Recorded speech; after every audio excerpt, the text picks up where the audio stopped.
prayer meeting, araw ng Bible study, Bible group. Maraming po salamat sa araw ito. Bigyan niyo po kami ng knowledge and wisdom. Tsaka yung magtuturo po, Lord, bigyan mo siya ng puspusin mo siya ng Holy Spirit, Lord. At Lord, maraming po salamat sa araw ito. Sa taming pangalan mo lang ng Jesus we pray. Amen. Amen. Thank you, Lord. At totoo.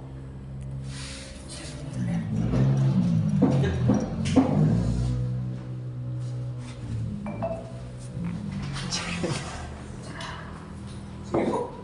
Tuloy lang. Hindi kape. Parang nawala yung pastor. Modern yan, no? Siguro modern na sa akin. Wala. Wala. Kaya naman. Kape na tayo. Oo. At totoo muna.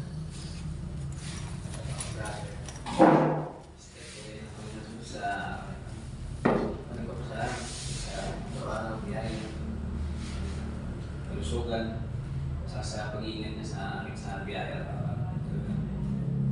Paginoon na kuya tayo. Kaya siyempre, laging gusto. Dahil nga araw-araw, kailangan ng bawal, kailangan natin magsipag. Amen. Sa Panginoon na araw-araw, nakakasunod.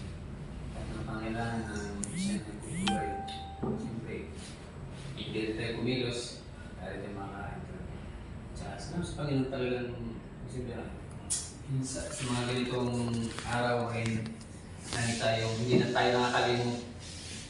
Laging andun lagi ang nasa pag nasa biyahe ako talagang alam mo naman yung pagbiyahe talagang gusto mo kumita pero andun yung Holy Spirit nagpapala nung oras na ngayon. Kaya talagang Yung mga itong oras pa man din, uwi kasi sa gabi ba marami? Lalo pag Sabado, itong Sabado, uwian. Yung madaling araw, marami. Ibig itong oras, Sabado kasi uwian tayo yun. Kaya itong hapon na, nagsanay pasero, pero andun pa rin. Kung di man ako alam ko ng Panginoon na. Magkano ba tricycle do? 40 hanggang tayo. 40, 35, 40 ang special na yun. Kaya yun talagang andun pa rin. Hindi yung, kumbaga hindi tayo natutokso dun sa kita. Andun pa rin tayo sa gawain ng Panginoon. Amen. Sa amin na, 70 Yan lang po. Sa atin, 70. 17, malayo kasi sa inyo. Saan po lang sa amin? Brother, ikaw no? Oo, diretso ka sa inyo. Pag isa, dalawa ka. Pero siguro pag tatlo. Matutok ka na. Ganun. Sa amin naman 40 hanggang 2 tao. Yung special peg. Yan nga sa Makaido hanggang kay Otabar, 40. Oo, 40 talaga dun. Ang 40 hanggang 2 tao. Isa lang siya. Oo, ganun. Special dun eh. Pero pag tatlo na, 45. Papatak na case niya kasi. May higit pa nga 3 kayo. Mas mura sa kanya maningin. Mas mura nga dito katulad sa atin. No? Kasi yung pang special. Pag tatlo siguro doon 70 rin. Oo. Oo, hati-hati kasi yung hati-hati kayo. Sa amin 70. Hati-hati kayo. Kaya ako Dati Pag- 60 lang yun eh. Kasi pag tatlo kayo sa 70, magiging 75 yun, 25. hindi na ako magka-tricycle. Hindi na ako magka-tricycle. Hindi diretsuhan kasi, diretsuhan kasi kaya sampul kayo. Kung Hindi, dapat doon ka sa may rancho magta-tricycle. Mas mura doon singilan eh. Kasi kung galing ka doon, ilalabas lang kayo, singili kayo ng kisi-kisi, tatlo kayo, di 45. Sasakay naman kayo ng jeep. Mas nakakamura nga kayo ganun kasi sa tingin nyo lang mahal, pero pag nag-commute kayo ganun, magkano din sa jeep. Okay, ano kayo lalabas? Sa jeep, 10 piso lang binibigay ko eh. 12 sa mga senior. 11. Sa jeep. Sa jeep. Ako, 12. Pero pwede ka magbigay ng 10. Pero sa Egypt, 12. Ikaw na. Amen. Ako naman nagpupuli sa Panginoon kasi wala na yung ubo ko, sipon ko, ang hirap kaya may sipon, tulog. Tapos nung nakanood na rin ako ng sini ng Martes. Tapos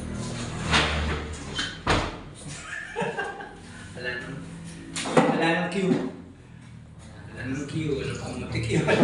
Kasi lang. Ayun nga, pinagpuri ko yung Panginoon kasi nga nawala na yung sakit na yung sipon ko. Amen. Tapos nung Martes, nakanood na ako ng sine. Pwede na. Tapos, Magaling na nga. tapos yung paglabas ko, sakto kung ano yung ulan, wala nang ulan. Pero ang lakas ng ulan doon, nagbahaba sa may harap ng SM eh. O di, nakauwi na ako doon. Doon po kayo nanonood. Wala na sa ano yung Star Mall. Ano Sarado, ibig sabihin? sarado na yung sine doon. Wala na po. Kaya ang dami nanonood doon, pila-pila yung mga matatanda, mga ano. Doon na po lahat, kumbaga.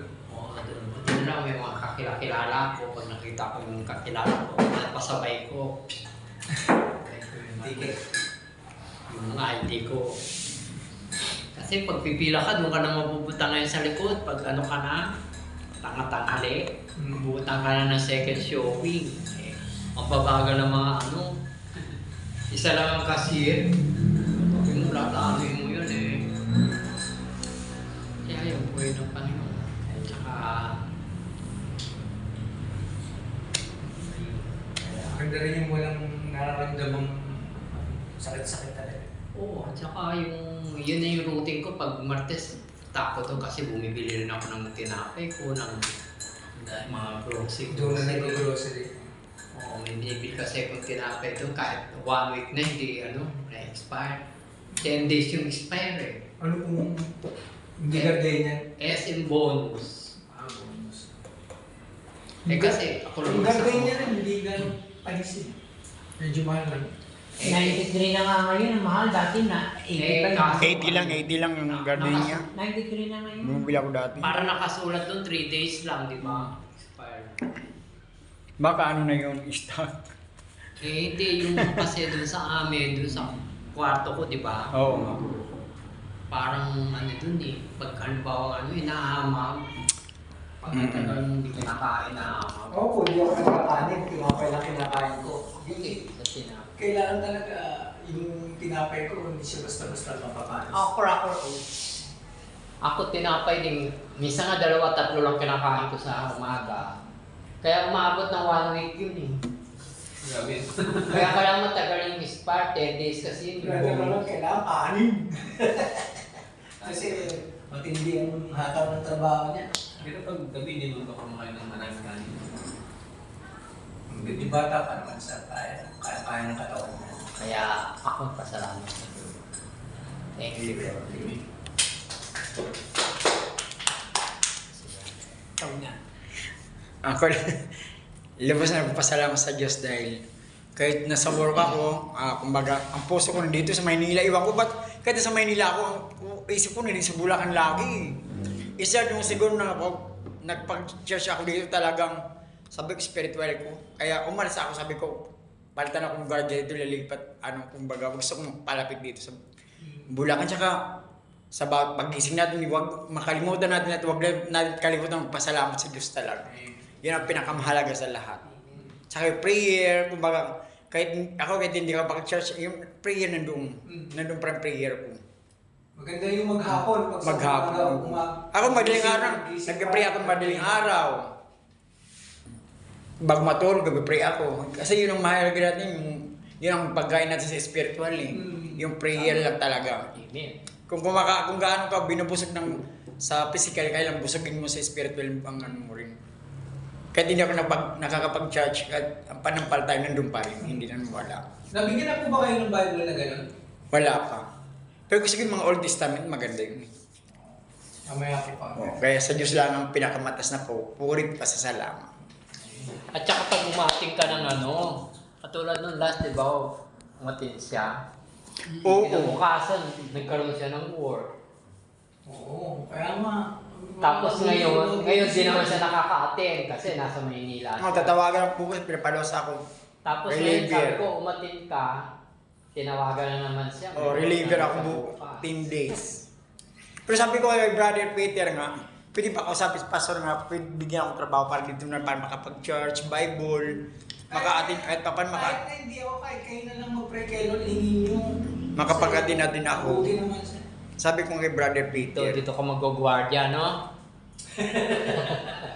Wala pa tayo pumayad. kay Dinigo ano? Ako na. Oh yes. Ako naman pala po. Hingin nyo po kay Lord. Oo. Wala si Brother Kung Big. gusto ko mas mapalapit kasi ako talaga, makapag-chat Bible studies. Kasi dati mainit talaga ako sa spiritual. Naamin ko dati. Ngayon gusto ko bumalik ko ng init. Kasi nakita ko si KSDC, napakaganda rin. Meron yata yung agency niyo naman yata, meron naman yata ano rito. Wala. Wala. Wala. Ano lang mo, Quezon City ngayon. Pero yung sa dati ko, kasi wala kami flood control, di man may kaso. More Bulacan lang talaga. Agency na. Oo. Pero gusto pag-pray nyo lang. Kaya nyo Lord yan. Ako naman po nagpupuri ng papasalamat sa Panginoon na